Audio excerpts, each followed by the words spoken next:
Hello everyone, welcome you all to my channel Divine Expressions. My name is Varsha. I am a numerologist, tarot card reader and the author of the Journey of Soul. तो guys manifestation के ऊपर वैसे तो मैं काफ़ी videos बना चुकी हूँ, मैंने आपको काफ़ी जो है डिटेल में बता चुकी हूँ कि मैनिफेस्टेशन क्या होता है, मैनिफेस्टेशन के लिए प्री रिक्विजिट क्या है। बट कुछ एक डिफरेंट पर्सपेक्टिव से मैं आज ये वीडियो जो बना रही हूँ, मैनिफेस्टेशन को कुछ डिफरेंट पर्सपेक्टिव से आपको जो है समझाना चाहती हूँ। मैनिफेस्टेशन के ऊपर आजकल मैं काफ़ी गाइस बहुत सारे एड्स देख रही हूँ, जिसमें भी बोलते हैं 30 डेज चैलेंज, 60 डेज चैलेंज, और इस चैलेंज में आपका जो है मैनिफेस्टेशन काम करने लग जाएगी। मैं बहुत सरप्राइज हो जाती हूँ, जब कोई इस तरीके के ऐड देते हैं जिसमें वो चैलेंज देते हैं money back guarantee and all that stuff. देखिए, मैंने मैनिफेस्टेशन के प्री रिक्विजिट पहले भी बताया था, इसमें जो है वीडियो में आपको फिर से मैनिफेस्टेशन के बारे में समझाना चाहती हूँ और आप फिर मुझे खुद बताइएगा कि क्या ये जो 30 डेज है चैलेंज है, 60 डेज चैलेंज है, ये कितना ज़्यादा प्रैक्टिकल वायबल, आप खुद ही इस चीज़ को समझ जाएंगे। ठीक है, देखिए मैनिफेस्टेशन के जैसे भी मैंने बताया था कि मैनिफेस्टेशन डिपेंड करता है कि आपकी वाइब्रेशन कितनी हाई है। वाइब्रेशन हाई यूजुअली तब होती है गाइस जब आपकी जो सोल होती है एम्पावर्ड होती है, फ्री होती है। और वो एम्पावर्ड और फ्री कब नहीं होती है? जब आपके कार्मिक बैगेजेस ज़्यादा होते हैं। तो जब आपके कार्मिक बैगेजेस ज़्यादा होता है तो जो माया होती है, जो प्रकृति होती है, जैसे कि मैंने आपको पहले बताया था कि आपको हाईजैक कर लेती है, आपकी सोल को हाईजैक कर लेती है, आपकी जो पावर्स है उसको हाईजैक कर लेती है। हम सारे ह्यूमन बींग्स में 7 चक्रास होते हैं, सोल होते हैं, और उसके अंदर कुछ इनहेरिटेड पावर्स होती है। देखा आपने कुछ लोगों को सिद्धियां, क्या कहते हैं सिद्धियों को, क्यों कहते हैं? क्या पहले तो चीज़ें क्या होती है कि उनके कार्मिक बैगेजेस चले जाते हैं, बाद में जब वो जो भी जो इनर वर्क करते हैं उसके बाद वो जो है जो पावर्स होती हैं वो एक्टिव हो जाती है, उनको ही सिद्धियां बोलते हैं। ठीक है, तो जो मैनिफेस्टेशन में प्री रिक्विजिट होती है वो ये होता है कि आपकी जो सोल होती है एम्पावर्ड होना चाहिए, उसकी वाइब्रेशन बहुत हाई होना चाहिए। और वाइब्रेशन तभी हाई होती है जब आपके कार्मिक बैगेजेस कम होते हैं, और जब आपके कार्मिक बैगेजेस जितने कम होंगे आप उतनी फ्री सोल हैं, और जितने ज्यादा हैं उतना ही आपको बांध के रखती है, उतना ही ज्यादा ये प्रकृति आपको बांध के रखती है। होता है जब आप कोई क्राइम कर देते हो तो आपको जेल में डाल दिया जाता है और आपसे वही काम करवाया जाता है जो वो लोग अंदर चाहते हैं, अब वही काम करते हो, आपको फ्रीडम नहीं होती कुछ भी करने का। ठीक है, अगर आपने कुछ भी आपके ने कुछ क्राइम कर दिया हो, इसी तरीके की प्रकृति करती है कि आपके ऊपर जितने कार्मिक बैगेजेस ज्यादा हैं वो आपको अपनी मनमानी नहीं करने देती है, आपको वो अपने हिसाब से ही नचाती है एक्चुअली। ठीक है, तो ये होता है मैनिफेस्टेशन कार्मिक बैगेजेस के अलावा। अब आप ये सोचिए कि अगर यहाँ पर एक रूम में जो है 50 लोग बैठे हुए हैं, क्या सबके कार्मिक बैगेजेस एक जैसे हो सकते हैं? कुछ होते हैं जो थोड़ी अवेयर सोल होगी जिसके कार्मिक बैगेजेस कम होंगे, कुछ होते हैं जिनके कार्मिक बैगेजेस बहुत ज्यादा होते हैं। ठीक है, जैसे कि मैंने आपको लास्ट टाइम एक लोन का भी एग्जाम्पल दिया होता है कि अगर आपने किसी बैंक से 1 करोड़ का लोन लिया है, ठीक है, और आपकी सैलरी जो है 50 लाख है, तो क्या आपके लिए पॉसिबल है कि आप जो दोबारा जाके किसी दूसरे बैंक से लोन ले ले? पॉसिबल नहीं है गाइस, राइट? तो फिर क्योंकि किसी ने 1 करोड़ का लोन होगा, किसी का शायद केवल लाख रुपए का लोन होगा, तो जिसका लाख रुपए का लोन होगा वो जल्दी फ्री हो जाएगा, जिसका 1 करोड़ का लोन है वो लेट में फ्री होगा। तो ऐसे जो है लॉ ऑफ अट्रैक्शन मैनिफेस्टेशन काम करती है। तो कैसे आप जो है 60 डेज 30 डेज का, ये आप ये सोचिए कि कैसे वाइबल है, कैसे पॉसिबल, किस तरीके से जो है आप जो है लॉ ऑफ अट्रैक्शन और जो मैनिफेस्टेशन को कर सकते हैं। और जो कार्मिक बैगेजेस बता रही हूँ ना गाइस, ये छोटी मोटी चीज़ नहीं होती है, आदमी को जन्मों लग जाते हैं अपने कार्मिक बैगेज रिलीज करने में, अपनी सोल की वाइब्रेशन को हाई करना। It's not a easy thing, specially कलयुग में जहाँ की इग्नोरेंस बहुत पीक पर है, जहाँ पर क्राइम इतना पीक पर है, वहाँ पर अपनी सोल को एम्पावर करना इज सो डिफिकल्ट। कहते हैं ना कि कलयुग में एक ही चीज़ काम आती है, वो होता है भगवान का नाम। आप जितना जितना जितना ज़्यादा अपना जो थ्रॉट चक्रा है उससे आप जितना ज़्यादा मंत्र करते हैं या रिसाइट करते हैं, भगवान का नाम रिसाइट करते हैं, चाहे वो कृष्ण हो चाहे राम हो, उतनी ज़्यादा प्योरिफिकेशन आती है, उतनी जल्दी जल्दी अपने कार्मिक बैगेजेस क्लियर कर सकते हो। और जो है प्योरिफिकेशन आती है, धीरे धीरे करके प्योरिफिकेशन, आपकी एक एक लेयर की प्योरिफिकेशन होती है। और प्योरिफिकेशन का मतलब ही कार्मिक बैगेजेस से गेट रिड होना होता है, छुटकारा पाना होता है। तो आप खुद ही देख लीजिए, ये जितने भी हम लोगों के आजकल जो लॉ ऑफ अट्रैक्शन हर कोई जो निकाल के ला रहा है सामने और बोल रहा है कि लॉ ऑफ अट्रैक्शन ये चैलेंज वो चैलेंज, थोड़ा सा एट टाइम्स मैं काफ़ी इस चीज़ को लेकर सरप्राइज हो गई। यहाँ बहुत स्ट्रांगली आई फेल्ट कि इस चीज़ के ऊपर मुझे क्लैरिटी देना है कि एग्जैक्टली ये क्या है। हर इंसान की जर्नी अलग है guys. Every person has a unique combination of energy, unique संस्कार हैं, हर एक इंसान यूनिक है, ठीक है। तो एक चीज हर इंसान पे अप्लाई नहीं हो सकती है। जितने भी स्पिरिचुअल लॉज बनाए गए हैं, हर एक का जो एक टाइम जोन होता है वो अलग अलग होता है उसका इम्प्लीमेंट होने का।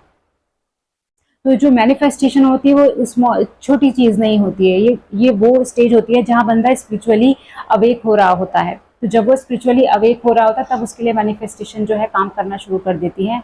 एंड मुझे ऐसा नहीं लगता है कि 30 डेज या 60 डेज में कभी किसी के लिए लॉ ऑफ अट्रैक्शन काम करता है। ये हमेशा इंडिविजुअल जर्नी होती है। और जिन लोगों के ने सच में जिन लोगों की मैनिफेस्टेशन काम करती है गाइस, उन लोगों ने कहीं कोई जो है कोई कोर्स वगैरह ज्वाइन नहीं किया होता। उन लोगों की अपनी तपस्या होती है, उन लोगों का अपना इनर वर्क होता है जहाँ पर वो जो है मैनिफेस्टेशन जिन्होंने लाइफ में जो है कर रखा है अपने। तो ये तो फर्स्ट पॉइंट है गाइस, ये जो पहला पॉइंट है जो कि मैं आपको बताना चाहती थी, ठीक है।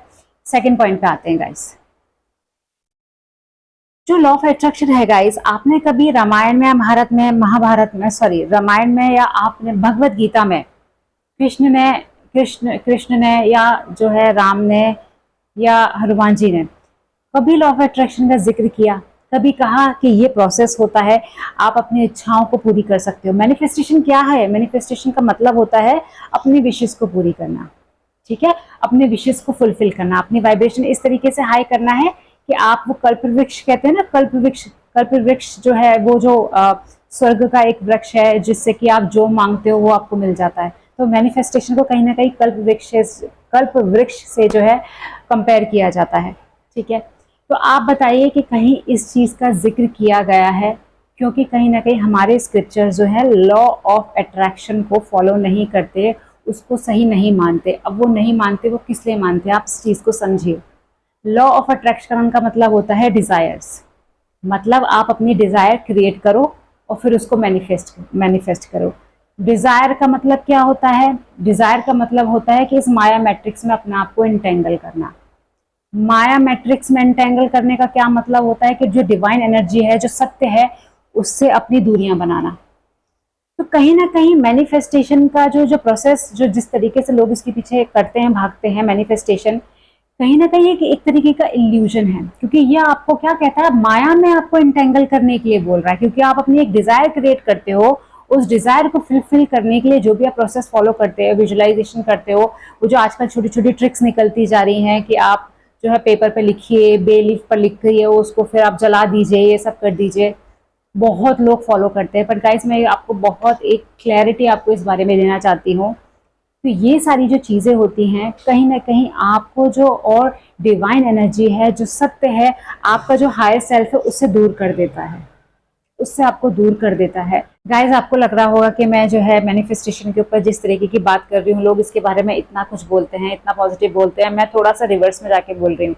मैं इसमें कुछ अच्छा या गलत आपको नहीं बता रही, मैं आपको क्लैरिटी दे रही हूँ कि ये ब्लैक है, ये व्हाइट है। अब आपको चूज करना है कि आप क्या चाहते हैं, क्योंकि आपको क्लैरिटी होना जरूरी है। मैनिफेस्टेशन अगेन गलत चीज नहीं है, आपकी डिजायर होना गलत चीज नहीं है, पर आपको समझ आना चाहिए कि लाइफ में आपका फोकस क्या है।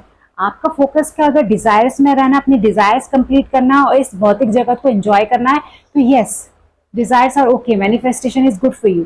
बट अगर आपका पर्पस है स्पिरिचुअली अपने आप को इंक्लाइन करना और जो ईश्वर से अपने आप को मर्ज करना, यूनिवर्स से अपने आप को मर्ज करना, तो ये लॉ ऑफ अट्रैक्शन नहीं, जो चीज काम करती है दैट इज सरेंडर। तो अगर आपने रामायण अच्छे से पढ़ी है, अगर आपने भगवत गीता अच्छे से पढ़ी है, तो आप इस चीज को समझ सकते हैं कि वहां पर जो स्ट्रेस दिया है कहा है सरेंडर करो, समर्पण करो। क्योंकि आपको नहीं पता होता कि आपके लिए क्या सही है, आपका हायर सेल्फ क्या है, आप किस उद्देश्य के लिए आए हो। फॉर एग्जाम्पल अर्जुन को सोच लो, अगर अर्जुन ने जो है कृष्ण को समर्पण ना किया होता तो वो कभी जान सकते कि वो युग परिवर्तन, इतना बड़ा जो युग परिवर्तन होना है, उसमें इतना बड़ा उनका जो है सहयोग होने वाला है, इतना बड़ा जो है उनका कंट्रीब्यूशन होगा। उनको तब पता लगा जब उन्होंने सरेंडर किया।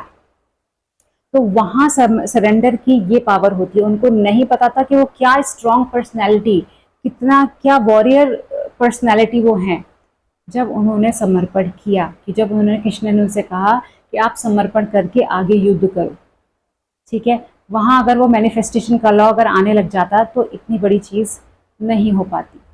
ठीक है, तो वही मैं आपको चीज़ समझाने की कोशिश करती हूँ गाइस कि हम जो ह्यूमन बॉडी में अपनी ये जो सोल लेकर बैठे हैं ना, हमने ना तो अपना लास्ट बर्थ देखा ना उसका पहले बर्थ देखा, हमने कुछ भी नहीं पता है।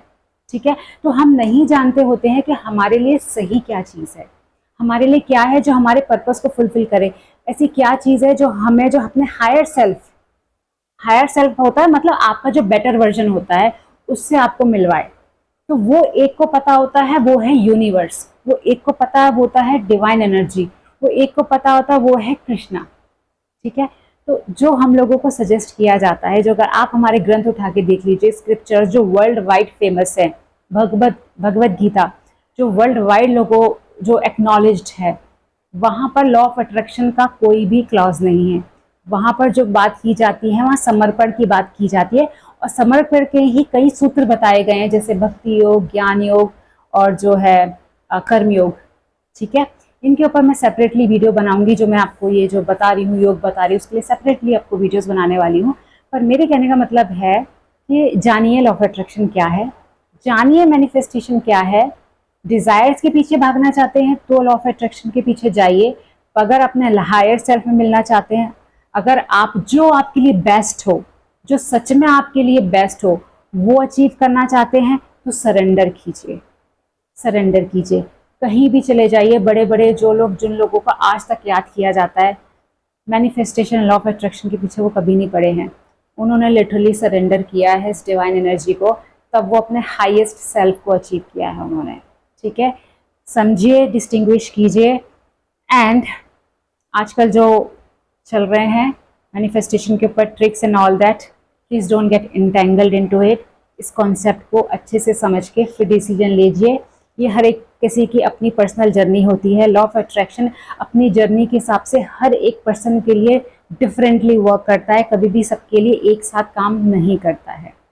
ठीक है, सो ये मैं आपको क्लैरिटी देना चाहती थी गाइस। कुछ भी इससे रिलेटेड क्वेरी हो, आपको लगता है कुछ डिफरेंट है, आपका कोई अलग व्यू है, तो आप मुझे कमेंट बॉक्स में आप मुझे अपने व्यू डाल सकते हैं। I will be more than happy replying it. Plus आपका इसमें क्या व्यू आप मुझे बताइए, then I will be more than happy knowing this. इसके अलावा कुछ इस टाइप का और कोई टॉपिक हो जो चाहते हैं जिसके ऊपर मैं वीडियो बनाऊँ, then let me know. And guys do not forget to like and subscribe to my channel, because इसी तरीके के जो सीक्रेट्स होते हैं, यूनिवर्स सीक्रेट्स होते हैं, मैं आपके साथ आगे शेयर करना चाहती हूँ। Thank you so much.